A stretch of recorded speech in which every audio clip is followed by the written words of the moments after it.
fana elo ashikaje mano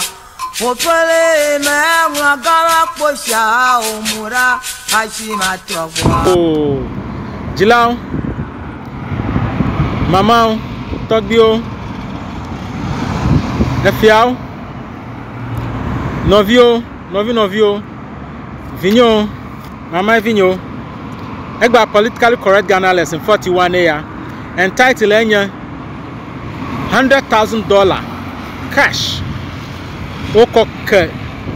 Konfuanoche Hospital Bank of Ghana by Yomanyao Ghana Revenue Authority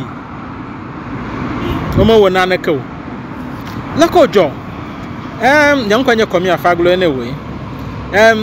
2020 the year 2020 epoya vaiko 2020 kwami despite plan novia over the ga corner Kumasi Hospital $100,000 cash mekle wonyo na ko hospital yo call coronavirus bedo ma wunyo nya vo asema de moba na cash na ma e ga gbalo cash into na ma na check ko yikra na manwa wo ka cash o ga we dollar esabe America mele Ghana ojebo wo wanaga akoga le dollar mo alo gabubu mo awu Ghana cedi Asemalo Act 2006 for ayo where Bank of Ghana na yo wa omanyaw ida ba omanyaw wala makomo akami na kaminya ba omo na ako ita nyanya bia Bank of Ghana governor kwenye governor Addison le Bank of Ghana enya jo de be manya alo emasio na masia makwela TVG a na masio de mahlele agbala mo alo do mokwe va bowa esabe alekplale dollar majamiaze le Ghana ko khafa lo akwena maro tanka tututu Bank of Ghana wole nyamanchi to 2020 egba 2021 e for 2021 me amina